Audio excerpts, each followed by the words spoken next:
किए जाने वाले पर्यावरण दिवस के विशिष्ट कार्यक्रम में हम सब लोग सहभागी हो रहे हैं। पर्यावरण यह शब्द आजकल बहुत सुनने को मिलता है और बोला भी जाता है,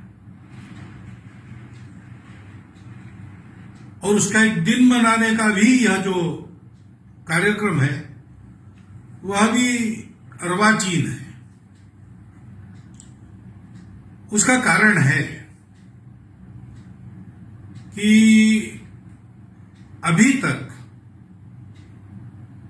दुनिया में जो जीवन का तरीका था या है, अभी भी बहुत मात्रा में है, प्रचलित है,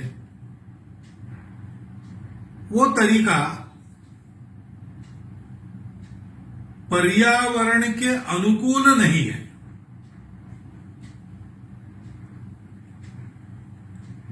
वो तरीका प्रकृति को जीतकर मनुष्य को जीना है, ऐसा मानता है। वो तरीका प्रकृति मनुष्य के उपभोग के लिए है। प्रकृति का कोई दायित्व मनुष्य पर नहीं है, मनुष्य का पूरा अधिकार प्रकृति पर है, ऐसा मानकर जीवन को चलाने वाला वो तरीका है।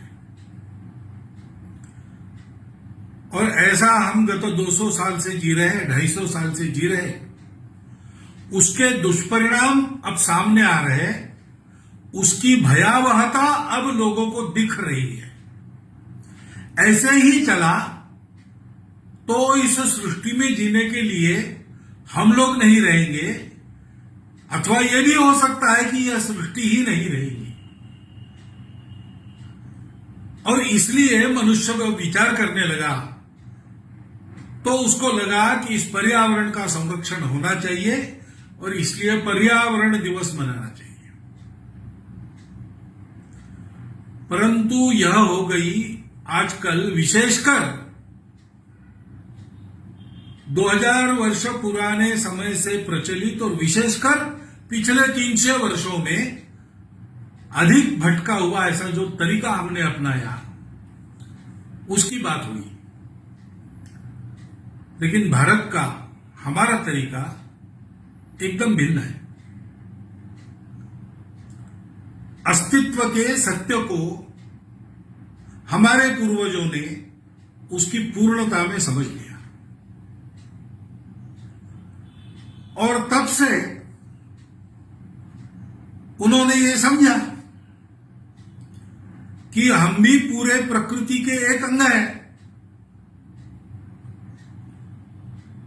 शरीर में जैसे शरीर के सब अंग काम करते हैं तब शरीर चलता है, और जब तक शरीर चलता है तब तक ही शरीर का कोई अंग चल पाता है। शरीर में प्राण नहीं रहा तो हृदय बंद होता है, थोड़ी देर में दिमाग भी काम करना बंद कर देता है, सबसे आखिरी में अंतड़ियों के स्नायु बंद हो जाते हैं, लेकिन सभी अवयव काम करना छोड़ देते हैं, मर जाते हैं। शरीर अंगों के कार्य पर निर्भर है, अंग शरीर से मिलने वाली प्राणिक ऊर्जा पर निर्भर है। यह परस्पर संबंध सृष्टि का हमसे है, हम उसके अंग है। सृष्टि का पोषण हमारा कर्तव्य है। अपने प्राण धारणा के लिए हम सृष्टि से कुछ लेते हैं, शोषण नहीं करते, सृष्टि का दोहन करते हैं। यह जीने का तरीका हमारे पूर्वजों ने समझा, और केवल एक दिन के नाते नहीं, एक डे के नाते नहीं, तो पूरे जीवन में उसको रचा पचा लिया। हमारे यहां ये स्वाभाविक कहा जाता है कि भाई शाम को पेड़ों को मत छेड़ो, पेड़ सो जाते हैं। पेड़ों में भी जीव है, जीव सृष्टि का वो हिस्सा है। जैसे एनिमल किंगडम है वैसे प्लांट किंगडम है। ये आधुनिक विज्ञान का ज्ञान हमारे पास आने के हजारों वर्ष पहले से हमारे देश का सामान्य अनपढ़ आदमी भी जानता है, पेड़ों को शाम को छेड़ना नहीं चाहिए। अपने जीवन के तरीके में क्या करना क्या रहना सारा अनुस्यूत है। हमारे यहां रोज चींटियों को आटा डाला जाता था। हमारे यहां घर में गाय को गोग्रास, कुत्ते को श्वान बलि, पक्षियों को काक बलि, कृमि कीटकों को लिए बलि, और अतिथि भूखा कोई गांव में है उसके लिए ऐसे 5 बलि चढ़ाने के बाद गृहस्थ भोजन करता था। ये बलि यानी प्राणी हिंसा नहीं थी। ये बलि यानी अपने घर में पका हुआ अन्न इन सबको देना पड़ता है। इन सबका पोषण करना मनुष्य की जिम्मेवारी है, क्योंकि इन सब से पोषण मनुष्य को मिलता है। इस बात को समझकर हम जीते थे, इसलिए हमारे यहां नदियों की भी पूजा होती है, हमारे यहां वृक्षों की भी, पेड़ पौधों की, तुलसी की पूजा होती है, हमारे यहां पर्वतों की पूजा प्रदक्षिणा होती है, हमारे यहां गाय की भी पूजा होती है, सांप की भी पूजा होती है। संपूर्ण विश्व जिस एक चराचर चैतन्य से व्याप्त है, उस चैतन्य को सृष्टि के हर वस्तु में देखना, उसको श्रद्धा से देखना, आत्मीयता से देखना, उसके साथ मित्रता का व्यवहार करना और परस्पर सहयोग से सबका जीवन चले, ऐसा करना, ये जीवन का तरीका था। भगवद गीता में कहा है परस्परम भावयंतम, देवों को अच्छा व्यवहार दो, देव भी आपको अच्छा व्यवहार देंगे। परस्पर अच्छे व्यवहार के कारण सृष्टि चलती है। इस प्रकार का अपना जीवन था, लेकिन इस भटके हुए तरीके के प्रभाव में आकर हम उसको भूल गए। इसलिए आज हमको भी पर्यावरण दिन के रूप में इसको मनाकर स्मरण करना पड़ रहा है। वो करना चाहिए, अच्छी बात है। ऐसा स्मरण हर घर में होना चाहिए।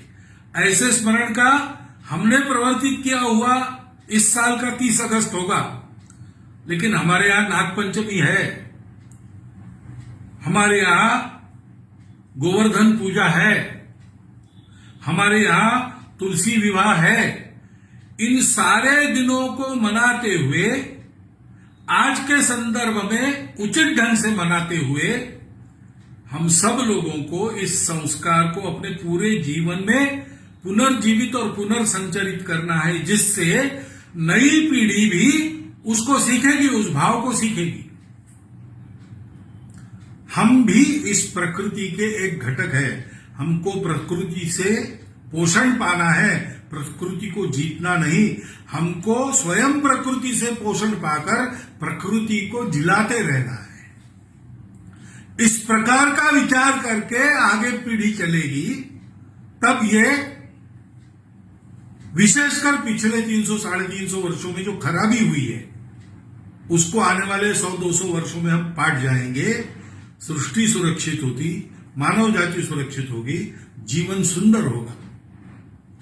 इस दिन को मनाते समय ये केवल कोई अपना एक मनोरंजन का कार्यक्रम हम कर रहे हैं, ऐसा भाव न रखते हुए, संपूर्ण सृष्टि के पोषण के लिए, अपने जीवन को सुंदरतापूर्ण बनाने के लिए, सबकी उन्नति के लिए हम ये काम कर रहे हैं, ऐसा हमको भाव मन में रखना चाहिए।